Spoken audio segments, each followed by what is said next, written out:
ஸ்டாலின் அவர்கள் நான் ஆட்சிக்கு வந்தால் அப்படி செஞ்சிருவேன் இப்படி செஞ்சிருவேன்னு சொன்னாரே தவிர ஆட்சிக்கு வந்ததற்கு பிறகு அவர் செய்தது எல்லாமே சமரசங்களாக தான்.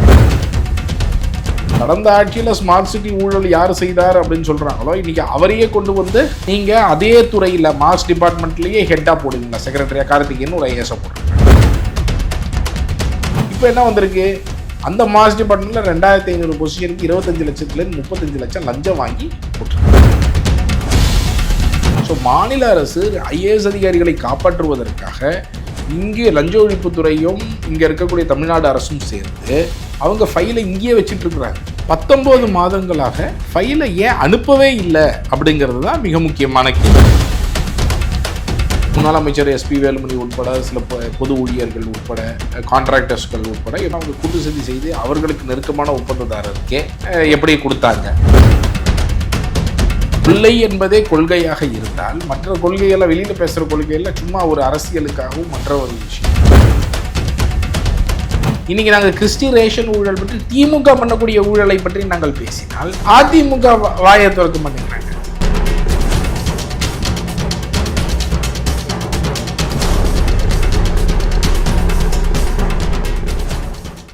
Cloud7 வாய்ஸ் நேயர்களுக்கு வணக்கம். இன்றைய சிறப்பு நேர்காணலில் நம்மோடு இணைந்திருக்கிறார் அறப்போர் இயக்கத்தின் ஒருங்கிணைப்பாளர் ஜெயராமன். வணக்கம் சார். வணக்கம். அதிமுக தவறு பண்ணாலும் அதை வெளிப்படையா அந்த ஊழல் என்ன அப்படின்றத சொல்லியிருக்கீங்க. ஆளுங்கட்சியில ஊழல் நடந்தாலும் அதை வெளிப்படையா சொல்லியிருக்கீங்க. இதே மாதிரி முன்னாள் அமைச்சர் எஸ்பி வேலுமணி தொடர்பா நீதிமன்றம் ஒரு கருத்து தெரிவிச்சிருக்காங்க. அதை நீங்க எப்படி பாக்குறீங்க சார்? நீதிமன்றம் நம்ம ஒரு நீதிமன்ற அவமதிப்பு வழக்கு தொடுத்திருக்கிறோம் லஞ்ச ஒழிப்புத்துறை மேலே. அதில் நீதிமன்றம் சொல்லியிருக்கக்கூடியது நாம் ஒரு அஃபிடவிட் போட்டிருக்கிறோம். அதில் எப்படி ஒரு மிகப்பெரிய தாமத்து வச்சிருக்கிறாங்க இவங்க சார்ஜ் ஷீட் போடுறதில்ல அப்படின்னு சொல்லிட்டு. இது என்னென்னா 2018 சென்னை கோவை மாநகராட்சியில் எப்படி ஊழல்கள் செஞ்சாங்க அப்படிங்கிறதுக்கான ஆதாரங்களை அப்போவே நம்ம புகாராக செப்டம்பர் 2018 கொடுத்துருந்தோம். அதில் முன்னாள் அமைச்சர் எஸ்பி வேலுமணி உட்பட சில பொது ஊழியர்கள் உட்பட கான்ட்ராக்டர்ஸ்கள் உட்பட எப்படி கூட்டு சதி செய்து ஒரு மிகப்பெரிய அளவில் ஊழல்கள் நடந்தது அப்படிங்கிறத வெளிக்கொண்டு. என்ன தொடர்பாக? இது சாலை போடுவது தொடர்பாக, அப்புறம் டாக்டர்ஸ் நர்சஸ் ஆரம்ப சுகாதார நிலையங்களில் நகர்ப்புற ஆரம்ப சுகாதார நிலையங்களில் போட்டது தொடர்பாக, அப்புறம் கோயம்புத்தூர் கார்பரேஷனில் அங்கு இந்த திடக்கழிவு மேலாண்மை அந்த குப்பை கிடங்கு சம்மந்தமாக இவங்க நிறைய ஆட்களை நியமித்து அதுக்கான டெண்டர்ஸ் நிறையா போட்டிருந்தாங்க. இது எல்லாத்துலேயும் என்ன பண்ணாங்கன்னா அவங்க கூட்டு சதி செய்து அவர்களுக்கு நெருக்கமான ஒப்பந்ததாரருக்கே எப்படி கொடுத்தாங்க. அவங்க எல்லாம் போலி, எப்படி எல்லாம் ஒரே ஆளுங்க தான் மாறி மாறி வேறு வேறு பேரில் எடுத்தாங்க. எப்படி சாலையில் தோண்டி தான் போடணும், தோண்டி போடுறதுக்கு பதில் தோண்டாமலே அவங்க போடுறதன் மூலமாக இப்படி ஒரு மிகப்பெரிய இழப்பு ஏற்படுது. இதில் நடந்த கரப்ஷன் என்ன, இதெல்லாமே நம்ம ஆவணப்படுத்தியிருந்தோம். அப்போ இதெல்லாம் தான் என்ன ஆச்சு அப்படின்னா 2021 நீதிமன்றம் ஒரு பெரிய போராட்டத்திற்கு பிறகு தான் எஃப்ஐஆரே 2021 பதிவாச்சு. அப்புறம் 2023 அக்டோபர் மாதம் நீதிமன்றம் ஒரு ஆர்டர் கொடுக்குறாங்க. அந்த ஆர்டரில் என்ன சொன்னால் 6 வார காலங்களுக்குள், ஆகஸ்ட் 2023 6 வார காலங்களுக்குள் குற்றப்பத்திரிகை இதில் தாக்கல் செய்ய வேண்டும் என்று நீதிமன்றம் ஒரு ஆர்டர் போடுறாங்க. அதுலேருந்து 2024 ஆகுது, இவங்க எதுவும் போடவே இல்லை. 2024 நம்ம ஒரு நீதிமன்ற அவமதிப்பு வழக்கு போடுறோம். இது வரைக்கும் குற்றப்பத்திரிகை தாக்கல் செய்யப்படலை அப்படின்னு சொல்லிட்டு. அப்போயும் ஒரு 2 வார காலம் நீதிமன்றம் அவகாசம் கொடுக்குது. இப்பயும் போடலை. திரும்ப 2025 நம்ம நீதிமன்ற அவமதிப்பு வழக்கு போடுறோம்.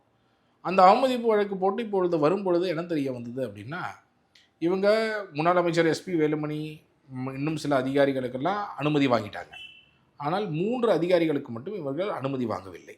2 பேர் ஐஏஎஸ் அதிகாரிகள், இன்னொரு டெப்டி கமிஷனர் காந்திமதினு இருக்கிறாங்க. அவங்க ஐஏஎஸ் எப்படியாவது அவங்கள ஐஏஎஸ் ஆக்கணும்னு சொல்லி இந்த மாநில அரசு ரொம்ப கஷ்டப்பட்டு ட்ரை பண்ணிகிட்டு இருக்கிறாங்க, ப்ரமோட்டிவ் இப்போ ஐஏஎஸ்ஸாக மாற்றணும்னு சொல்லிட்டு. ஸோ இவர்கள் 3 பேருக்கு மட்டும் இவங்க அனுமதி கொடுக்கல. அப்போ அனுமதி நீதிமன்ற ப்ராசிக்யூஷன் சாங்ஷன் வாங்கினா தான் நீங்கள் சார்ஜ் ஷீட் ஃபைல் பண்ண முடியும். ப்ராசிக்யூஷன் சாங்ஷன் வாங்குறதுக்கு 2 ஐஏஎஸ் அதிகாரி, ஒன்று விஜய் கார்த்திகேயன், அவர் கோயம்புத்தூர் கமிஷனராக இருந்தவர், இன்னொருவர் கந்தசாமி இங்கே டெப்டி கமிஷனராக இருந்தவர். இப்போ இவங்க 2 பேர் மேலேயும் இங்கே ப்ராசிக்யூஷன் சாங்ஷன் மத்திய அரசாங்கத்துக்கிட்டேருந்து வாங்கணும். காந்திமதி அப்படிங்கிறவங்க ஸ்டேட் கேடர் தான். ஸோ அவங்க ஸ்டேட் கவர்மெண்ட்கிட்டேருந்து வாங்கினா போகும். இப்போ இந்த கேஸ் ஃபைல் பண்ண உடனே ஆகஸ்ட் 30 காந்திமதி அவர்களுக்கு அனுமதி கொடுத்துட்றாங்க.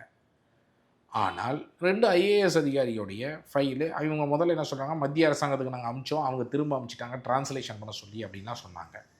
அதோடைய டைம் லைனை கேட்கணும், நீங்கள் எப்போ உண்மையிலேயே அமிச்சாங்கன்னு கேளுங்க அப்படிங்கிறதெல்லாம் நம்ம கேட்டபோது அந்த டைம் லைனை சப்மிட் பண்ணும்போது தான் ரொம்ப ஆப்வியஸாக என்ன தெரியுது அப்படின்னா, ஜனவரி 2024 மற்ற சில அதிகாரிகளுக்கெல்லாம் ப்ராசிக்யூஷன் சாங்ஷன் வாங்கியிருக்கிறாங்க.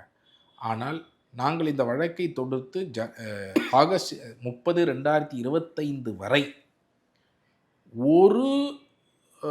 இந்த 2 ஐஏஎஸ் ஆஃபீஸருக்கு ஒரு முறை கூட இவங்க மத்திய அரசாங்கத்துக்கு நீதிமன்ற அனுமதி கேட்டு ஃபைலியே அனுப்பலை.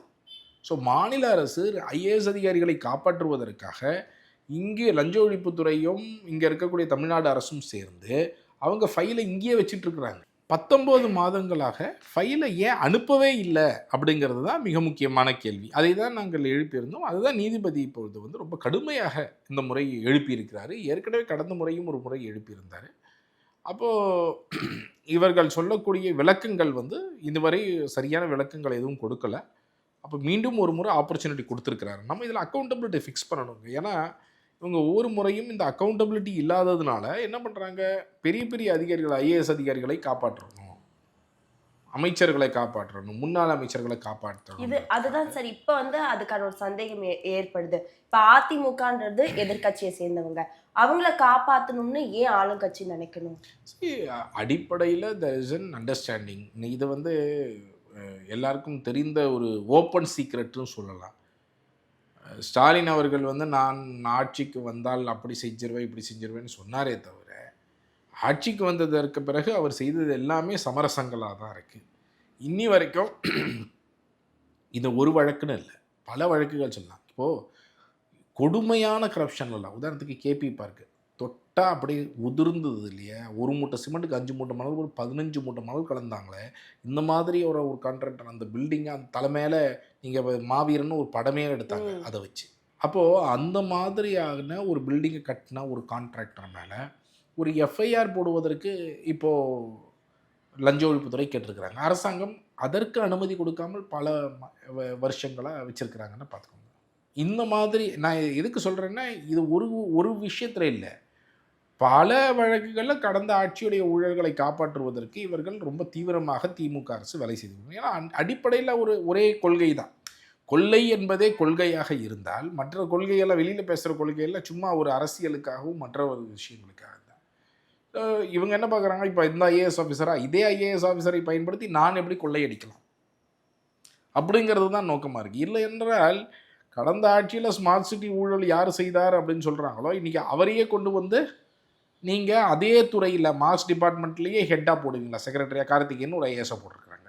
இப்போ என்ன வந்திருக்கு, அந்த மாஸ் டிபார்ட்மெண்ட்டில் 2500 பொசிஷனுக்கு 25 லட்சத்துலேருந்து 35 லட்சம் லஞ்சம் வாங்கி போட்டிருக்கிறாங்க. இதே ஸ்டாலின் அவர்கள் அந்த கார்த்திகேயன் மீது நடவடிக்கை எடுக்க வேண்டும் என்று எதிர்க்கட்சி தலைவராக இருந்தபோது அறிக்கை விட்டார். ஆனால் ஆட்சிக்கு வந்த உடனே அவருக்கு சஸ்பெண்ட் பண்ணல, அவரோட ஒன்றாகி இப்போ அவரோட சேர்ந்து எப்படி ஆட்சியில் ஊழல் செய்யலாம் அப்படிங்கிற அளவில் இன்றைக்கி ஊழல் செஞ்சுட்டு இருக்கிறாங்க இந்த அரசு. அப்போ இன்றைக்கி இதுதான் ஆட்சி அப்படிங்கிறது நம்ம கண்கூட மக்கள் பார்க்குறாங்க, மக்களுக்கு புரியணும். இன்ஃபேக்ட் என்ன, ஸோ இதற்கு ஒரே வழி என்ன, மக்கள் தான் நாம தான் கேள்வி கேட்டேன். அடிப்படையில் இவங்க இப்போ நாங்கள் பல இடங்களில் பார்க்குறோம். இப்போ நாங்கள் திருநெல்வேலியில் கல்குவாரி ஊழல் எடுக்கிறோன்னா, அங்கே திமுகவில் இருக்கக்கூடிய பெரும்பாலான நாட்கள் கல்குவாரி விஷயங்கள்ல இருக்கிறாங்க. ஆனால் மற்ற கட்சிகள் ஏதாவது அதை பற்றி பேசுகிறாங்கன்னு பார்த்தீங்கன்னா, இன்றைக்கி அதிமுக அதை பற்றி வாய் திறக்கிறது கிடையாது. பாஜக நயினார் நாகேந்திரன் திருநெல்வேலி எம்எல்ஏவாக இருக்கிறாரு, அவர் வாயை திறக்க மாட்டுறாரு. இன்றைக்கி நாங்கள் கிறிஸ்டி ரேஷன் ஊழல் பற்றி, திமுக பண்ணக்கூடிய ஊழலை பற்றி நாங்கள் பேசினால் அதிமுக வாயை திறக்க மாட்டேங்கிறாங்க, இதை அதிகமாக பேச மாட்டேங்கிறாங்க. ஸோ இந்த மெயின் ஸ்ட்ரீம் மீடியாக்களும் ஒரு பக்கம் கவர் பண்ணுறதில்ல, இன்னொரு பக்கம் கட்சிகளுக்குள்ளே இந்த மாதிரி ஒரு அண்டர்ஸ்டாண்டிங் இருந்ததுன்னா என்ன ஆகுது அப்படின்னா, கடைசியில் பொதுமக்கள் தான் பாதிக்கப்படுறாங்க. இப்போ நம்ம ஈபிலேயே எடுத்துக்கிட்டோம்னா, கடந்த ஆட்சியில் அதானி நிலக்கரி இறக்குமதி ஊழல், இப்போ இந்த ஆட்சியில் பார்த்தீங்க அப்படின்னு சொன்னால் டிரான்ஸ்ஃபார்மர் கொள்முதலில் ஊழல். இப்போ என்ன சொல்கிறாங்க, உங்கள் கரண்ட் பில்லு என் கரண்ட் பில்லு ஏறுது. கரண்ட் பில்லு ஏறும்போது என்ன சொல்கிறாங்க, ஈபி நஷ்டத்தில் இயங்குது, வேறு வழியே இல்லை. ஏன் நஷ்டத்தில் இயங்குது, இது போன்ற ஊழல்கள்னால தான் நஷ்டத்தில். அப்போ நஷ்டத்தில் இயங்கும்போது அரசாங்கம் என்ன பண்ணுறாங்க, 2 வழியில் அதை ஈடுகட்டுறாங்க. ஒன்று, நம்மளுடைய வரி பணத்தை எடுத்து காம்பன்சேஷன் கொடுக்குறாங்க, நம்மளோட வரி பணத்துலேருந்து சப்சிடைஸ் பண்ணுறாங்க, அந்த நஷ்டத்தை ஈடுகட்டுறாங்க. அப்படின்னாலும் நம்ம வரி பணம் தான் போகுது. வேறு ஏதோ நல்ல ஸ்கீமுக்கு பயன்பட வேண்டியது கடைசியில் அந்த நஷ்டத்தை ஈடுகட்ட போகுது. இன்னொரு பக்கம் நம்மளுடைய கரண்ட் பில்லை ஏற்றுறாங்க இல்லைன்னா அதை ஈடுகட்டுறதுக்கு. ஸோ இது ரெண்டுமே நம்மளை தான் கடைசியில் பாதிக்குது.